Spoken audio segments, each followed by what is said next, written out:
بسم اللہ الرحمن الرحیم، اللہم صلی علی محمد۔ السلام علیکم ورحمۃ اللہ وبرکاتہ۔ امید کرتی ہوں انشاءاللہ العزیز آپ سب خیریت سے ہوں گے۔ اللہ کا لاکھ لاکھ شکر ہے، میں بھی بالکل خیریت سے ہوں الحمدللہ۔ اللہ تعالیٰ آپ سب کو اپنے اپنے گھروں میں شاد و آباد رکھے۔ آج کا ٹاپک بہت ہی سنجیدہ ہے اور بہت اہم موضوع پہ بات کرنا چاہ رہی ہوں۔ کوشش کیجیے گا، اسکپ نہیں کیجیے گا، سن لیجیے گا ایٹ لیسٹ۔ اگر دیکھنے کا ٹائم نہیں ہے تو نہ دیکھیں، کیونکہ یہ دیکھنے میں جو کچھ نظر آ رہا ہے یہ ہمارا ایک دیار کا دروازہ ہے۔ اس کا میں ہینڈل صاف کرنے لگی تھی میڈ کے ساتھ مل کر، تو ہم نے ہینڈل صاف کرتے کرتے دیکھا سارا گندا لگ رہا ہے اور ایٹ دا اینڈ ہم نے کیا کیا، ساری اس کی پالش جو ہے وہ اتار کے رکھ دی۔ تو آتی ہوں اپنے ٹاپک کی طرف، کیونکہ مجھے بیک گراؤنڈ میں کوئی ویڈیو چاہیے ہوتی ہے بات کرنے کے لیے، تو میں نے سوچا کہ چلیں یہی ڈال دیتی ہوں۔ آج بات کروں گی موجودہ حالات پہ۔ وبا ہے، حالات کیسے ہیں، ہمیں گھر رہنا ہے نہیں رہنا ہے، باہر جانا ہے تو کیسے جانا ہے، کیا کرنا ہے، یہ تو بہت کچھ آپ سب دیکھتے سنتے جانتے رہتے ہیں۔ میں بھی جو بات میں کروں بہت سارے لوگوں کو پتہ ہو اور بہت ساروں کو نہ پتہ ہو۔ بعض اوقات ہمیں باتیں پتہ بھی ہوتی ہیں لیکن یاد دہانی نہیں ہوتی۔ ہم اتنا مصروف ہو جاتے ہیں کہ ہم وہ باتیں ہیں، وہ کام یا وہ عمل ہمارے ذہن سے نکل جاتے ہیں۔ تو قرآن و حدیث کی روشنی میں تھوڑا سا اپنے آسان لفظوں میں بیان کروں گی کہ وبائیں کیوں آتی ہیں۔ یقین کیجئے اللہ رب العزت کے فرمودات کے مطابق وبائیں ہمارے ہی ہاتھوں کی کمائی ہوتی ہیں، جن میں سے اللہ تعالیٰ بہت کچھ معاف فرما دیتا ہے۔ یقین کریں اگر اللہ تعالیٰ معاف نہ فرمائے، اپنی رحمت ہم پر نہ فرمائے، تو انسانیت کے ناطے جو ایک دوسرے کے اوپر ظلم کر رہے ہوتے ہیں، جو زیادتیاں ہو رہی ہوتی ہیں، میرا خیال ہے ان کے سامنے یہ جو کرونا ہے یہ تو کچھ بھی نہیں ہے۔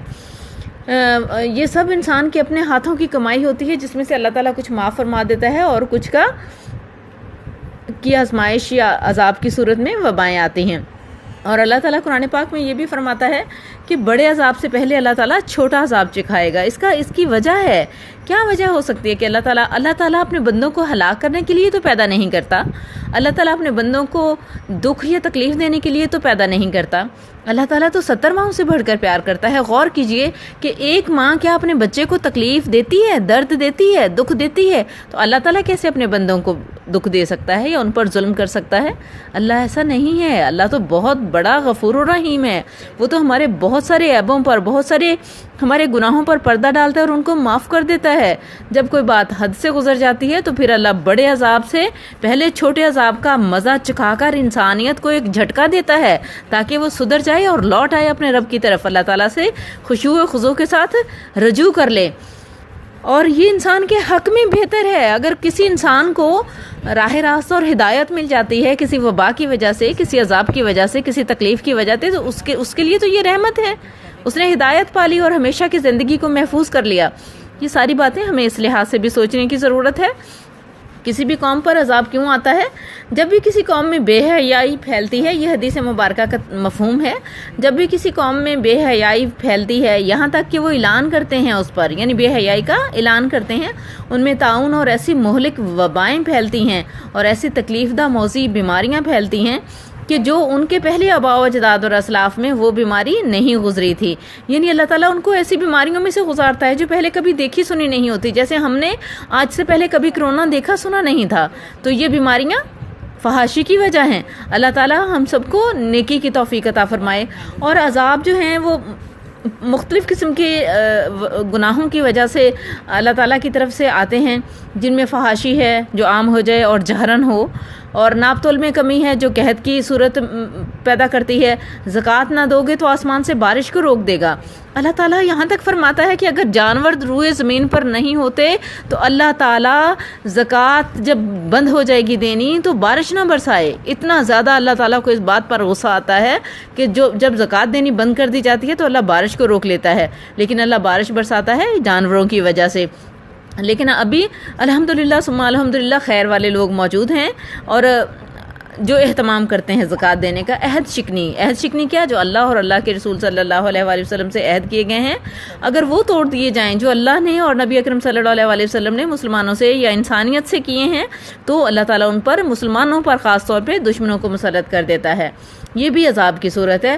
اور اگر حکمران یا امام جو ہے وہ فیصلہ کرتے وقت اللہ کی کتاب کو، نبی اکرم صلی اللہ علیہ وسلم کی احادیث مبارکہ اور سنت کو سامنے نہیں رکھتا تو ایسے فتنے پیدا ہوتے ہیں جن سے آپس میں خانہ جنگی ہوتی ہے اور قتال ہوتا ہے۔ تو یہ 5 قسم کی جو گناہ ہیں، ان کی 5 قسم کی سزائیں ہیں۔ فحاشی عام ہو جائے تو بیماریاں پھوٹتی ہیں، ناپ تول میں کمی بیشی ہو جائے تو قحط ہوتا ہے، زکوٰۃ نہیں دو گے تو آسمان سے بارشیں بند ہو جائیں گی، عہد شکنی کرو گے تو دشمن مسلط کر دیے جائیں گے، حکمران عادل نہیں ہوگا، عدل سے فیصلہ نہیں کرے گا، اللہ کی کتاب کے مطابق فیصلہ نہیں کرے گا تو خانہ جنگی اور فتنے ہوں گے۔ جب بھی کسی قوم میں ظلم زیادتی پھیل جائے تو موتان ظاہر ہوتا ہے، اور موتان کیا ہے؟ یہ کثرت سے لوگوں کی موت ہے، جو طاعون سے ہو یا قتال سے ہو، لوگوں کی کثرت سے مرنا جو ہے نا لوگوں کا، اس کو موتان کہا گیا، اور اس کی وجہ کیا ہے؟ ظلم۔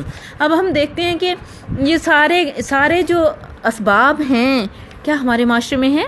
ایون کو خود ہم میں ہیں یہ ساری باتیں، ہمیں ان کو سوچنا ہوگا، اور اگر ہم چاہتے ہیں کہ ہمیں اس عذاب سے، اس وبا سے، اس آزمائش سے نجات مل جائے تو ہمیں قرآن و سنت کی روشنی میں ہی اس کا علاج اور اس کا حل دیکھنا ہوگا، اور اس کی احتیاطی تدابیر ہمیں قرآن پاک سے اور نبی اکرم صلی اللہ علیہ وآلہ وسلم کی سنت مطہرہ سے ہی لینا ہوگا۔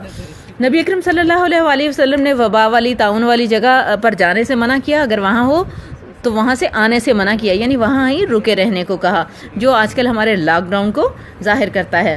تو علاج کیا ہے؟ خشوع و خضوع کے ساتھ اللہ تعالیٰ کی طرف رجوع کرنا، توبہ کرنا، سچے دل سے توبہ کرنا۔